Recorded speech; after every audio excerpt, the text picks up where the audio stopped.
उसके लिए मैं एज ए टीचर क्या रिसोर्सेज मैं उसके लिए क्रिएट करता हूँ, मैं अपने उसके लिए जो नैनो वीडियोस हैं या और बच्चे को एक थिंकिंग अपॉर्चुनिटी के साथ साथ बच्चा एक इनोवेशन के साथ कनेक्ट होने का प्रयास करे। भारतवर्ष में हम देखते हैं, हम नॉर्मली कहते हैं कि our country is a country of degree PhD degree holders.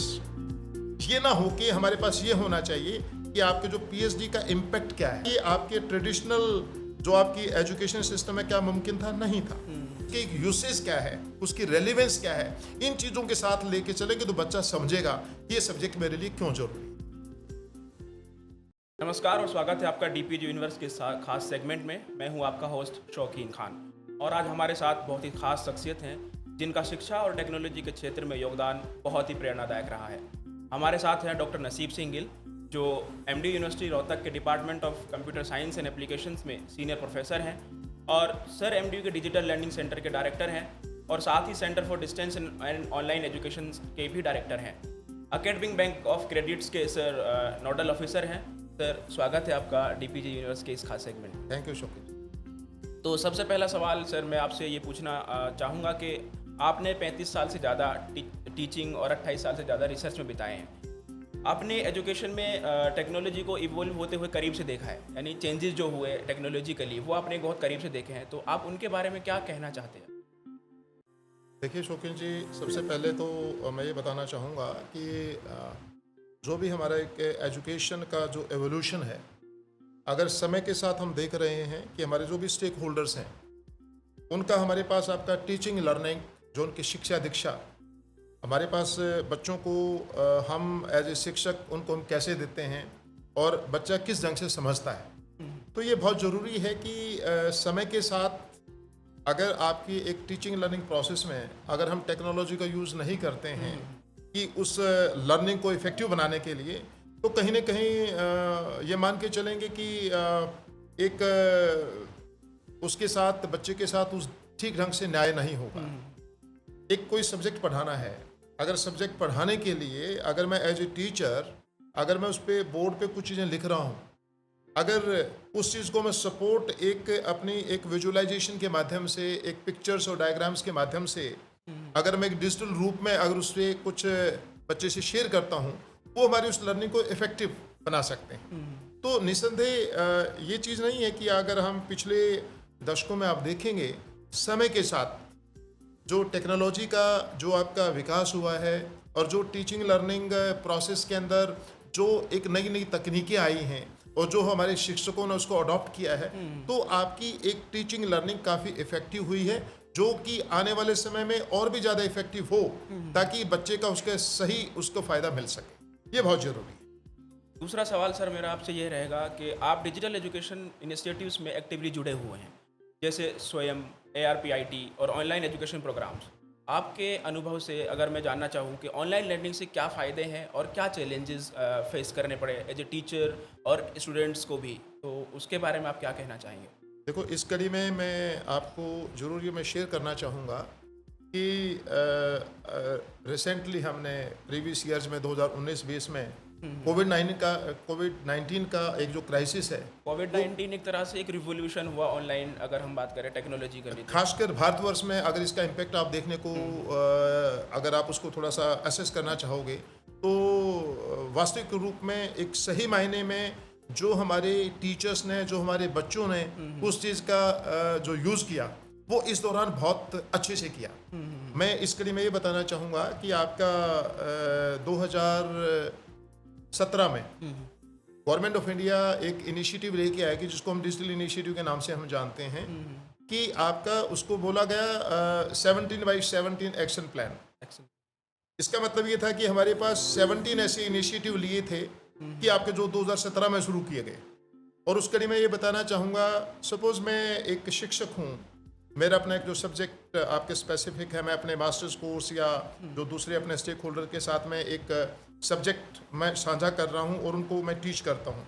उस टीचिंग लर्निंग प्रोसेस में अनडाउटली हर कोई टीचर अपने तरीके से उस सब्जेक्ट के साथ एक जस्टिस करता है और बच्चा उससे सीखता पढ़ता है और आगे प्रोग्रेस करता है। लेकिन अगर ये चीज़ देखना चाहोगे कि क्या निस्संदेह उस बच्चे को एक डिजिटल इनिशिएटिव के चलते क्या भारत सरकार या हमारे पास आपकी तमाम जो राज्य सरकारें हैं, क्या वो इनिशिएटिव्स को अडॉप्ट कर रहे हैं? क्या हमारे पास वो स्कूल्स, क्या हमारे पास वो कॉलेजेस, क्या हमारे पास वो विश्वविद्यालय, क्या वो उस ढंग से हमारे पास एक सक्षम है कि आपका बच्चों को एक सही फ़ायदा मिल पाए? उस टेक्नोलॉजी अडॉप्शन को उन्होंने आप हाथों हाथ लिया है। तो अगर मैं कहूँ कि आपका जो ब्लैक बोर्ड होता था, ब्लैक बोर्ड से हम वाइट बोर्ड पे गए, व्हाइट उसके बोर्ड से बाद स्मार्ट yes, बोर्ड पे चेंज हुए हम। हाँ, तो लेकिन उसमें मैं क्या कहूँगा कि challenges एज ए टीचर अगर 3 चीज़ें बोलते हैं, चॉक टॉक एंड वॉक, वो चॉक टॉक एंड वॉक का कोई सब्स्टिट्यूशन नहीं है। वो आपका एक अच्छे टीचर की एक निशानी है कि वो चीज़ तो अगर आपका एक टीचर को एक अपना अच्छा सब्जेक्ट, जो उसने सब्जेक्ट जिया है और जो आपके पास उसके बच्चे शिक्षाएं पढ़ते हैं, तो उस सब्जेक्ट को किस शिद्दत के साथ बच्चे सीख पाते हैं और किस ढंग से उस सब्जेक्ट का आपके उन रियल लाइफ में उस सब्जेक्ट का एक सदुपयोग हो सकता है, ये तो शिक्षक ही आपका अच्छे से बच्चे के जीवन में उतार देता है। लेकिन डिजिटली इनिशिएटिव के चलते ये जो प्रोसेस है ये बहुत इफेक्टिव हो चलता है। अगर मैं एक छोटी सी चीज़ बतलाऊँ, आपके पास सपोज हमारे पास 60 स्टूडेंट्स का ग्रुप है और 5-10 बच्चे किसी कारणवश कोई हमारे लेक्चर मिस कर देते हैं, तो बियॉन्ड द क्लासरूम बच्चे को हम क्या फैसिलिटी दे रहे हैं, बच्चे को हम कैसे एंगेज कर रहे हैं? तो मैं कहूँगा कि आपका आज के टाइम पे एक टीचर और स्टूडेंट का जो एंगेजमेंट है वो बढ़ना चाहिए। उसको बढ़ाने के लिए बियॉन्ड द क्लासरूम भी बच्चे को एक एक्सेसिबिलिटी होनी चाहिए। मैं क्योंकि मेरा एक्सपोजर काफ़ी आपके, अगर मैं कहूँ कि आपका USA, UK और काफ़ी यूनिवर्सिटीज़ का, क्योंकि मैंने पोस्ट डॉक्टरेट मैंने बरोड़ा यूनिवर्सिटी UK से किया है और काफ़ी मेरे ख्याल में कहूँगा कि कम से कम 45 to 50 यूनिवर्सिटीज़ देश विदेश की, इंक्लूडिंग पेरिस, UK या आप जर्मनी, काफ़ी और यूनाइटेड स्टेट्स में मैंने ये यूनिवर्सिटीज़ देखी हैं। हर शिक्षक क्या करता है, अच्छी यूनिवर्सिटी जिसको हम ये कहते हैं कि हमारे भारतवर्ष में होनी चाहिए, कि आपका टीचर क्लास में जाने से पहले अपने सभी स्टेक होल्डर्स के साथ वो रिसोर्सेज को शेयर करता है। मैंने क्लास में क्या पढ़ाना है, निसंदेह आप एज ए टीचर हैं, आप एक लेक्चर प्लानिंग के साथ जाएंगे, लेकिन आपका उसका कितना फ़ायदा होगा अगर आप बच्चों से आप पहले साझा नहीं करते। मेरा मानना ये है कि अगर हम भारतवर्ष में शिक्षक क्लासरूम में जाने से पहले बच्चों से साथ अपने जो भी लर्निंग रिसोर्सेज हैं उनको हम शेयर कर दें और वो जो पूरा टाइम जो हम क्लास में जाते हैं वो बच्चे के साथ डिस्कशन में हम गुजारें, तो उससे क्या होगा, बच्चे का सब्जेक्ट के प्रति इंटरेस्ट भी बढ़ेगा और आपके उस बच्चे का सब्जेक्ट नॉलेज है, जो आपका जो लैंडस्केप है वो बहुत बढ़ेगा। अच्छा, उस बढ़ने से एक कनेक्टिविटी क्या है, क्योंकि बच्चा विचार करेगा, बच्चा सोचेगा, क्योंकि उसके पास बहुत एडिक्वेट टाइम उसको मिल गया है। उससे क्या होगा, बच्चे की एक जो क्रिएटिविटी है, जो थिंकिंग है, उससे क्या होगा, एक इनोवेशन के रास्ते खुलेंगे, नई चीज़ें निकल के आएंगी और बच्चा उस पर एक अच्छी तवज्जो देगा उस पर, और ताकि उस सब्जेक्ट को पढ़ के उस बच्चे ने क्या सीखा। और मैं कहूँगा कि आपका जो हमारे पास आउटकम बेस्ड एजुकेशन है, कि उसके लर्निंग आउटकम क्या है, बच्चे ने सीखा क्या, क्योंकि आउटपुट क्या है। यस, क्योंकि अगर क्लास में मैं एक सब्जेक्ट पढ़ा रहा हूँ, अगर मैं क्लास में मैं ये नहीं बताता हूँ ये सब्जेक्ट आपके बच्चों के लिए क्यों ज़रूरी है, और सब्जेक्ट बच्चे भी इस क्वेश्चन को करें कि मैं सब्जेक्ट क्यों पढ़ूं, क्योंकि ये आपकी दोहरी जिम्मेवारी दोनों के ऊपर है। तो सर, आपको नहीं लगता कि सेल्फ एनालिसिस बहुत ज़रूरी होता है दोनों तरफ से, टीचर्स पे भी और स्टूडेंट्स को? बिल्कुल, निसंदेह ये बहुत ज़रूरी है। अगर एक बच्चा उस शिद्दत और क्यूरोसिटी के साथ क्लास में आता है और अगर बच्चे को क्लास में नहीं मिल पाता है, तो बच्चे का वहीं से आपका एक इंटरेस्ट लूज उसका शुरू हो जाता है, डिमोटिवेशन हम कह सकते हैं। यस, तो आपका बच्चे का इंटरेस्ट कब बढ़ेगा, बच्चे का सब्जेक्ट के प्रति इंटरेस्ट तब बढ़ेगा जब एक टीचर एक अच्छे लाइव एग्जाम्पल के साथ उसकी रियल लाइफ में उस सब्जेक्ट की उसका एक औचित्य क्या है, उसके एक यूसेज क्या है, उसकी रेलिवेंस क्या है, इन चीज़ों के साथ लेके चलेंगे तो बच्चा समझेगा कि ये सब्जेक्ट मेरे लिए क्यों जरूरी है। सर, एक आपने अभी थोड़ी देर पहले एक चीज़ का जिक्र किया कि आप जर्मनी, बाकी कंट्रीज़, फॉरेन आप पढ़ के आए, और आप क्या डिफरेंस देखते हैं इंडियन हायर एजुकेशन में और बाहर के higher education, I mean foreign अगर मैं बात करूँ? यस, आपने बिल्कुल सही आपने एक चीज़ प्रश्न पूछा। 2019 में भारत सरकार का एक बहुत ही अहम एक अपना प्रोग्राम था, इनिशिएटिव था, जिसको हम लीडरशिप प्रोग्राम्स बोलते हैं, हमारे पास आपके जो सीनियर प्रोफेसर्स के लिए। और हमारा जाना हुआ 2 प्राइमरी इंस्टीट्यूशंस के अंदर, एक इंडिया के अंदर और एक विदेश के अंदर। इंडिया के अंदर हमारे पास हमने विजिट किया IIT खड़गपुर को, और विदेश में हमने किया UK के अंदर आपकी कैम्ब्रिज यूनिवर्सिटी को।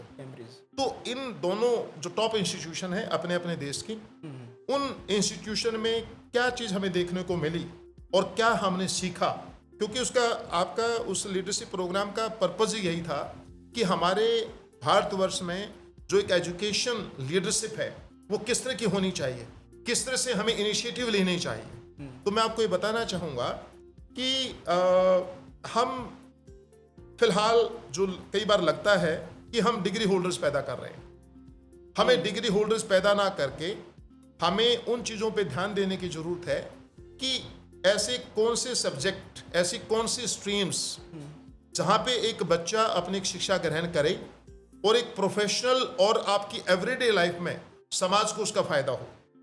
तो ये बहुत ही ज़रूरी है।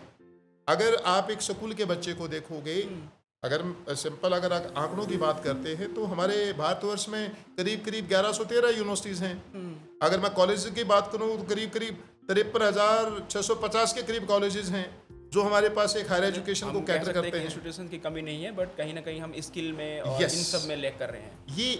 ये आपका बहुत ही अहम एक पहलू है जिसपे हम शिक्षकों को और आपके जो हमारे प्लानर्स हैं, पॉलिसी मेकर्स हैं, उनको ध्यान देने की ज़रूरत है। ये नहीं है कि गवर्नमेंट ऑफ इंडिया की तरफ से स्कीमों की कमी रही है, लेकिन उन स्कीमों को किस ढंग से, किस स्पिरिट से हम उसको इम्प्लीमेंट करते हैं और किस ढंग से उसका फ़ायदा पहुंचना चाहिए, वो हमें एक बहुत विचारणीय है। और इसके लिए मैं ये कहना चाहूँगा कि अगर मैं एज ए टीचर मैं चाहता हूँ कि अपने सब्जेक्ट को उस ढंग से मैं बच्चे को पढ़ाऊँ, तो उसके लिए मैं एज ए टीचर मैं उसके लिए क्या पेडागोजी आप अपने फॉलो करता हूँ, क्या रिसोर्सेज मैं उसके लिए क्रिएट करता हूँ। मैं अपने उसके लिए जो नैनो वीडियोस हैं या उसकी PPTs हैं या उसके कुछ नोट्स हैं, वो मैं सारी चीज़ें मैं अपने बच्चे से शेयर करना चाहूँगा। जब बच्चों को मैंने शेयर कर दिया और फिर भी उसके बाद उनको ऐसा लगता है कि इन पहलुओं के ऊपर कुछ और चर्चा की ज़रूरत है और डिस्कशन की ज़रूरत है, वो चीज़ हम आपके क्लास के अंदर डिस्कशन के दौरान उन चीज़ों को, तो इसका मतलब बच्चे को फ़ायदा कब होगा? बच्चे को तभी फ़ायदा होगा जब बच्चा क्लास में रिसोर्सेज को अच्छे से देख के आएगा और फिर जो उसके जहन में जो क्वेश्चंस हैं या उनके क्वेरीज हैं उनको हम डिस्कस करें। तो उससे क्या होगा, एक आउटकम बेस्ड एजुकेशन का रास्ता प्रशस्त होगा और बच्चे को एक थिंकिंग अपॉर्चुनिटी के साथ साथ बच्चा एक इनोवेशन के साथ कनेक्ट होने का प्रयास करेगा। तो ये बहुत ज़रूरी है। सर, मेरा अगला सवाल आपसे ये रहेगा कि आपने artificial intelligence, machine learning, cyber security जैसे मॉडर्न टॉपिक्स पर रिसर्च करी है। तो आपके हिसाब से आने वाले 5 या 10 सालों में अगर हम बात करें तो एजुकेशन के लिए सबसे जो इम्पैक्टफुल टेक्नोलॉजी होगी वो कौन सी हो सकती है? देखिए, आपने एक बहुत जो एक मैं कहूँगा कि अहम जो हिस्सा है आपका जो एजुकेशन को कम्प्लीटली जो ट्रांसफॉर्म करने जा रहा है उसका आपने जिक्र किया, स्वयं ही आपने जिक्र कर दिया, और वो है आर्टिफिशियल इंटेलिजेंस और मशीन लर्निंग और साइबर सिक्योरिटी। साइबर सिक्योरिटी आप एक उसकी एक ये मान के चलिए कि उसका एक बाय प्रोडक्ट कि जब हम इसको एक्सेसिव टेक्नोलॉजी का यूज़ करेंगे तो उसके साथ रिस्क भी बढ़ेगा, क्योंकि आप और हम सब एक बचपन से एक ऐसे पढ़ते हुए पले बड़े हैं, विज्ञान वरदान या अभिशाप, साइंस इज बून और कर्स, तो ये उसका स्वरूप चेंज होगा समय के साथ। तो मैं ये कहना चाहूँगा कि जो टेक्नोलॉजी है, और एल्बर्ट आइंस्टीन ने ठीक कहा है कि technology is like an x in the hands of A pathological criminal, कि वो पागल है, उसको ये नहीं पता कि आपका उस टेक्नोलॉजी का यूज़ किस ढंग से करेगा। आज अगर मैं ये कहना चाहूँ कि आपके ये वायरसेस कैसे इंट्रोड्यूस किया, अगर इसको इतिहास को भी टटोलोगे तो आपको कहीं ना कहीं आपको ये पता लगेगा कि आपका एक खास किसी देश के अंदर आपके जो कंप्यूटर के आपके जो बेचने वाले थे, शॉपकीपर थे, उन्होंने एक छोटा सा कोड डाला कंप्यूटर के अंदर कि जो उनकी पेमेंट नहीं करते थे, एक डेट के बाद वो काम करना बंद कर देता था। तो ये शुरुआत है। लोगों ने उसको माना कि ये आपका कोई वायरस है, वो वायरस नहीं था, वो एक तरह का कोड डेवलप किया था जो उसके साथ आपका यूज़ किया गया। लेकिन समय के साथ लोगों ने उसका दुरुपयोग करना शुरू किया और लोग उसको एक वायरस के रूप में उनको डैमेज करने लगे। मैं कहूँगा तू डाल डाल तो मैं पात पात। तो ये चीज़ें आपके पास जो साइबर क्रिमिनल्स हैं, वो हमारे प्रोफेशनल जो डेवलपर्स हैं और जो हमारे इनोवेटर्स हैं, उनसे भी कहीं एक कदम आगे हैं। लेकिन इसका मतलब ये नहीं है कि हमें टेक्नोलॉजी का यूज़ आपका रेस्ट्रिक्ट कर देना चाहिए। हमें टेक्नोलॉजी का सदुपयोग करते रहना चाहिए। साथ साथ हमें ये भी देखना चाहिए कि किस तरह के हमारे पास कुछ इस तरह के क्राइम्स हैं या कुछ तरह के इस तरह के आपके कुछ थ्रेट्स हैं या रिस्क हैं, उन पे हमारी एक बराबर एक नज़र हमें जरूर रखनी चाहिए। सर, जैसे अभी आपने इसकी बात करी कि मिसयूज़ बहुत होता है टेक्नोलॉजी का, तो उस मिसयूज को कैसे रोक सकते हैं हम? कोई उसके प्रिकॉशंस कुछ देखिए, आप बताना चाहें? क्योंकि मैं एक टेक्नोलॉजी का भी मैं एक टीचर हूँ, मैं ये बताना चाहूँगा कि आपका हर चीज़ का इलाज है, लेकिन वो कहते हैं necessity the mother of invention. Simple ये बताना चाहूँगा कि अगर मोटे तौर के ऊपर एक सिक्योरिटी के नाम पे आप देखेंगे आपके जो टेक्नोलॉजी में, उसमें चाहे कंप्यूटर सिक्योरिटी है, हमारे पास डेटाबेस सिक्योरिटी है, हमारे पास ऑपरेटिंग सिस्टम सिक्योरिटी है, तो सिक्योरिटी के नाम से हमारे पास बहुत सारी चीज़ें प्रचलित हैं और बहुत लोग उसको यूज़ भी कर रहे हैं।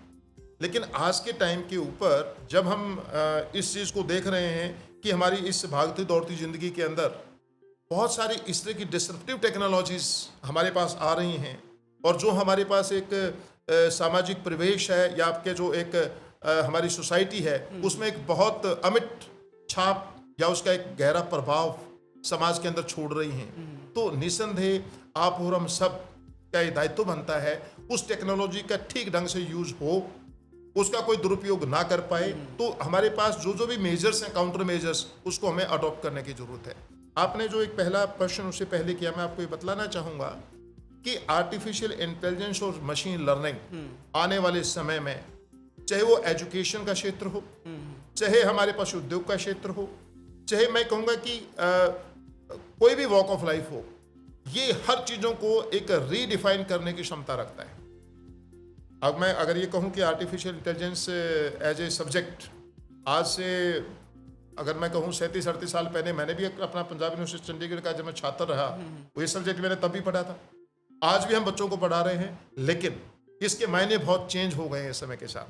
बदलाव हुआ है, थोड़ा बदलाव नहीं, बहुत ज़्यादा बदलाव हुआ। और बदलाव किस कारण हुआ है, एक ही चीज़ मैं बताऊंगा, वो हमारा डेटा।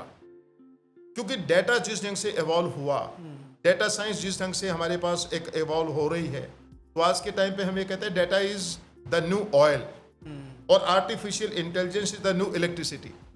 तो ये दो अहम चीज़ें हैं कि हम डेटा को किस तरह से यूज़ कर रहे हैं और आपके आर्टिफिशियल इंटेलिजेंस का किस ढंग से हम एक सदुपयोग कर पा रहे हैं।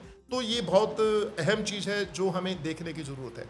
और इस कड़ी में आपको ये बताना चाहूँगा कि आगे क्या होने वाला है, क्या घटित होने वाला है।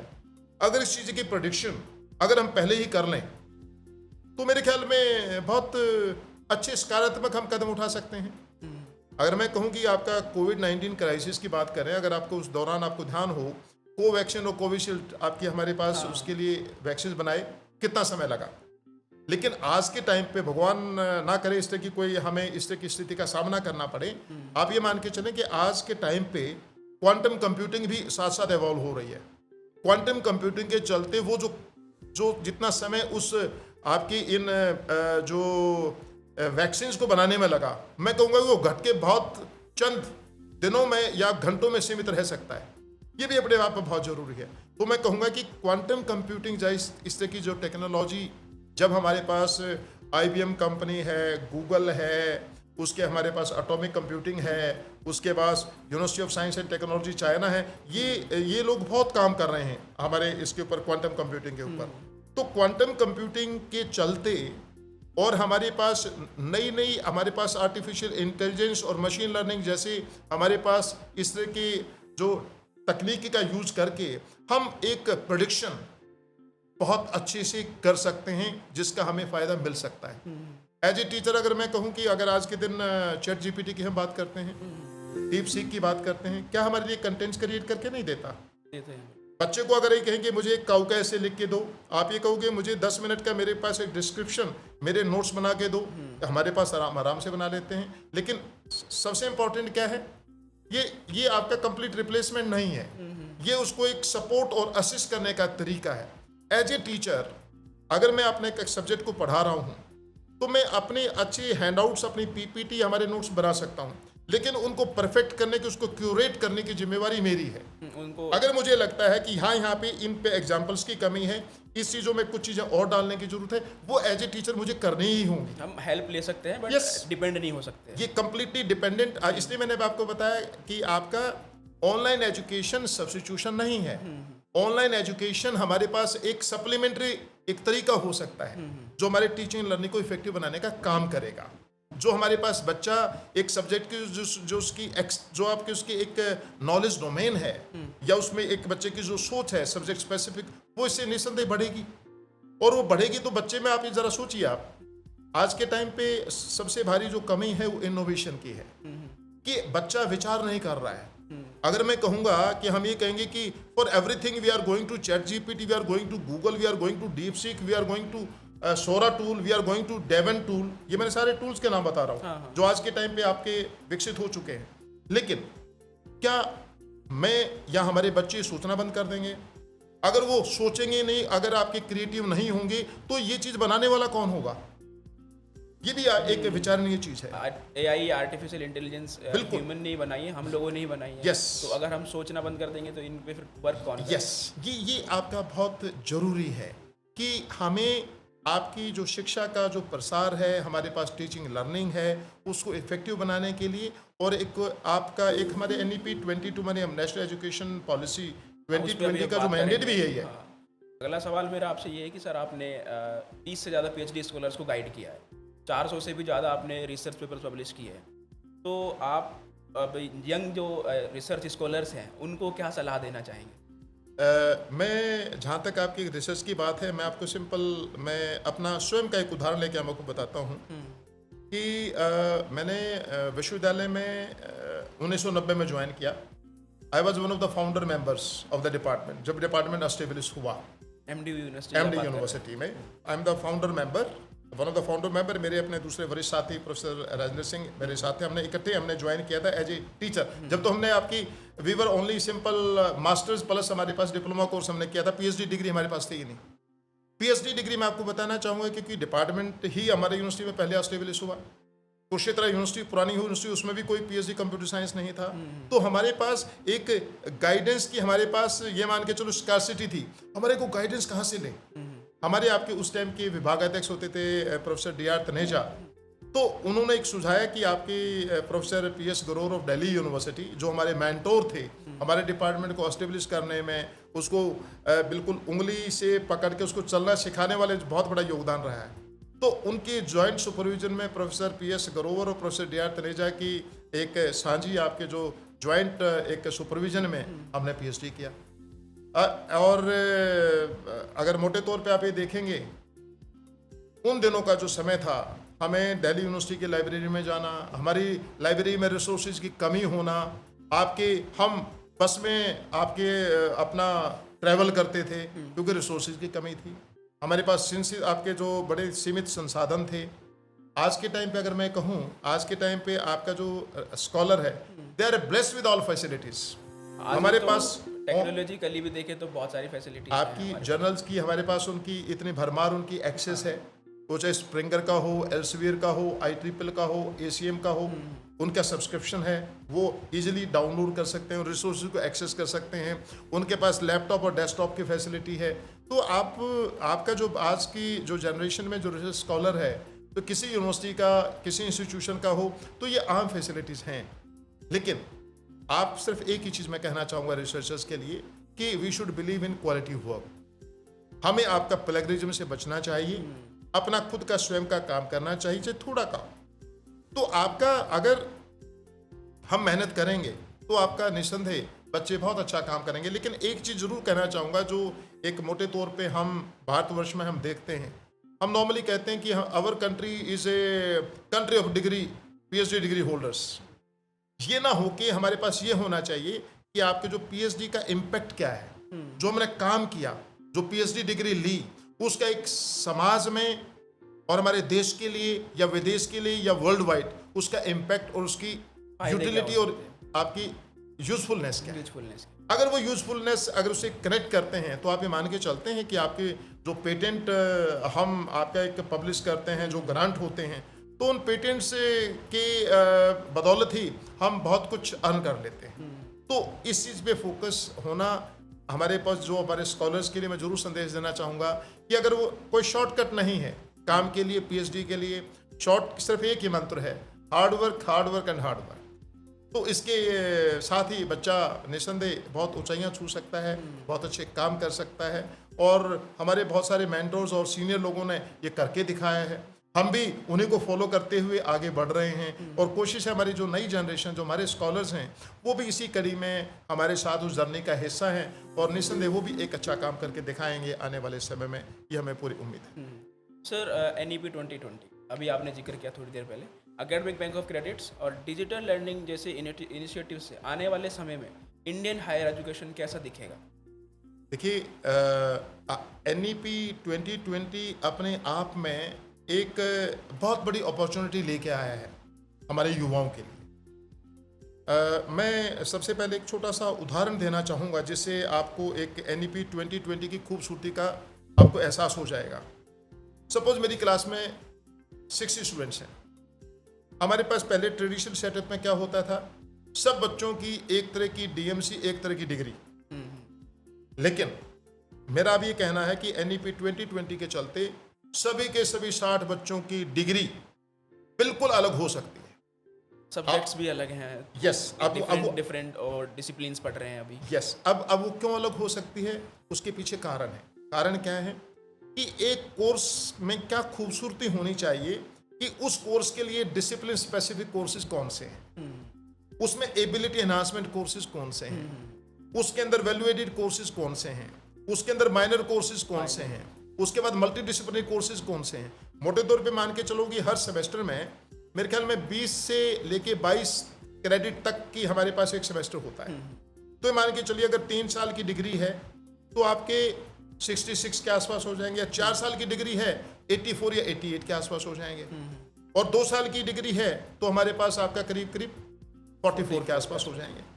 अब उन क्रेडिट में कितने क्रेडिट जरूरी हैं और किसके जरूरी हैं? अगर मैं कहूं कि डिसिप्लिन स्पेसिफिक कोर्सेज का काम क्या है, अगर मैं सपोज कंप्यूटर साइंस का एक छात्र हूं तो मुझे आपके कंप्यूटर स्पेसिफिक हमारे पास आपके कुछ क्रेडिट हमारे पास करने जरूरी है।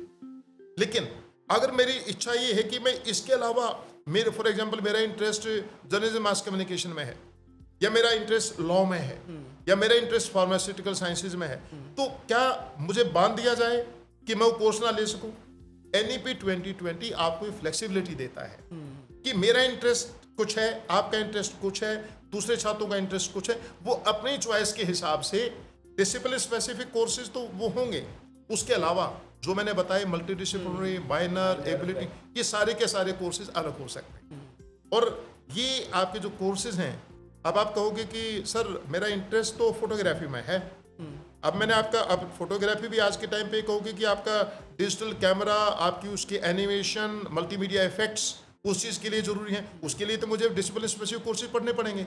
लेकिन उससे रिलेटेड जो चीज़ें हैं तो मैंने आपका एक दूसरा कोर्स चूज करना पड़ेगा जो बाकी चूज नहीं, क्योंकि मेरा इंटरेस्ट है, मैं उस कोर्स को चूज कर पा रहा हूँ ताकि मैं जो प्रोफेशनल करियर पाथ के लिए मेरे लिए जरूरी है, तो मैं उसको निस्संदेह हासिल करूंगा ही करूंगा, और मैं अपने उसमें कैरियर प्रोग्रेशन में आगे बढ़ जाऊंगा। तो क्या ये आपके ट्रेडिशनल जो आपकी एजुकेशन सिस्टम में क्या मुमकिन था? नहीं था।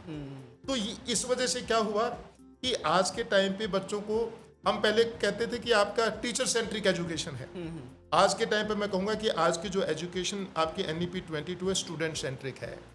ये स्टूडेंट की अपनी मर्जी है, वो स्टूडेंट है आपका, he is a captain of his on ship, कि मुझे क्या हासिल करना है, कौन से सब्जेक्ट मुझे पढ़ने हैं। एक सर, NEP के अंडर मल्टीपल एंट्री एग्जिट का भी प्रावधान है, तो उसके बारे में आप क्या कहना चाहते हैं? देखिए, हमारे पास पहले तौर पर जैसे हम मोटे तौर पर हम ये मान के चलते थे कि अगर आपके 3 साल की डिग्री है तो उसको 5 साल में डिग्री पास करने की जरूरत है, 2 साल की तो 3 साल में। अगर आप यूरोप और अमेरिका में देखोगे तो आपका बच्चा 2 साल की डिग्री 6, 7, 8 साल में कर रहा है। अब वो कहोगे ये जरूरत है? फॉर एग्जाम्पल मैं अर्निंग हूँ, और आपके पास मेरे पास अगर फी पे करने के लिए पैसा नहीं है तो मैं आपका कुछ काम भी करूंगा। मैंने अपना कुछ अपनी फीस जुटाई और फिर मैं नेक्स्ट ईयर मैंने कोर्स ले लिया, फिर मैंने ब्रेक ले लिया। तो आपका ये कोई जरूर नहीं है कि हमारे पेरेंट्स के माध्यम से और हमारे पेरेंट्स सक्षम हमारी फीस देने के लिए। आपके बाहर की व्यवस्था अलग तरह की ये थी कि उसमें बच्चा खुद स्वयं आपकी 10th के बाद से ये बच्चा अपना कमाना शुरू हो जाता था। सर, इन सब से आपको नहीं लगता कि जो इंस्टीट्यूशन है उसको कुछ डिफ़िकल्टीज और चैलेंजेस फेस करने पड़ते हैं? देखिए, छोटे इंस्टीट्यूशंस के लिए ये एक आपके कुछ चैलेंजेस का सामना करना पड़ेगा। वो इस वजह से कि जिस फ्लेक्सिबिलिटी की हम बात करते हैं NEP 2020 में, वो फ्लेक्सिबिलिटी मिनिमाइज हो जाती है क्योंकि उसके पास जो बुके ऑफ कोर्सेज हैं वो बड़ा लिमिटेड रहेगा। आपके फॉर एग्जांपल आप 3 कोर्सेज रन कर रहे हो और आपकी एक यूनिवर्सिटी आपकी 40 कोर्सेज रन कर रही हैं, तो आपका 40 कोर्सेज में आपकी चॉइस है कि बाकी सारे आप 39 में से कोई भी चूज कर सकते हो। आपके पास 3 कोर्स के बाद लिमिटेड चॉइस है। तो इस तरह से रेस्ट्रिक्शन हैं। लेकिन मैं आपको बताना चाहूँगा कि आपका भारत सरकार की तरफ से भी नेशनल एजुकेशन पॉलिसी 2020 के माध्यम से भी एक कंसेप्ट लेके आया गया है जिसको हम बोलते हैं क्लस्टर यूनिवर्सिटीज, क्लस्टर इंस्टीट्यूशंस। अगर मैं कहूँ कि आपका अगर गुरुग्राम के अंदर ही सपोज आपके 20 कॉलेजेस हैं जो अलग अलग स्ट्रीम करते हैं, तो उनका एक पूल बना दिया। वो पूल पे आपका सभी कॉलेजेस को एक दूसरे से फायदा होगा क्योंकि वो क्लस्टर है, उनको बाहर जाने की जरूरत नहीं है। दे आर लोकेटेड आपके with in the same city, with in vicinity हैं, तो उसके हिसाब से बच्चे इधर से उधर जा सकते हैं और जाने की भी जरूरत नहीं है। मैं तो कहूँगा कि अगर हमारे पास वो कोर्सेज को हम मुक्स के माध्यम से हमें ले लेते हैं, मैं कहूँगा कि ऑनलाइन कोर्सेज आज के टाइम पे जो मुक्स के माध्यम से हैं, भारत सरकार स्वयं प्लेटफॉर्म के माध्यम से आपको उनको एक्सेस दे रही है। अगर मैंने एक कोर्स पढ़ाया है, अगर मैंने वो कोर्स अपने स्वयं प्लेटफॉर्म के ऊपर ऑफर किया है, तो आपका भारतवर्ष में क्या बाहर से कोई भी आपका उसके लिए एनरोल कर सकता है। तो ये मान के चलिए कि आपका एक जो टीचर है जो एक अच्छा कोर्स ने डिजाइन किया, तो उसके लाखों स्टूडेंट हो सकते हैं ऑल टुगेदर। तो मैं कहूँगा एक टीचर भी अपने आप में एक सेलिब्रिटी बन जाता है अगर एक इस ढंग से हम अपने प्रयास करते हैं। बहुत ही शानदार और इंसाइटफुल कन्वर्सेशन रही sir. Thank you so much for joining us today. आपकी जर्नी हर एजुकेटर और स्टूडेंट के लिए एक प्रेरणादायक है। आप सभी लिसनर्स का भी बहुत बहुत धन्यवाद। आपको अगर हमारा पॉडकास्ट पसंद आया हो तो सब्सक्राइब ज़रूर करें, शेयर करें और जुड़े रहें DPG यूनिवर्स के साथ। मैं हूं शौकीन खान, मिलते हैं अगले एपिसोड में।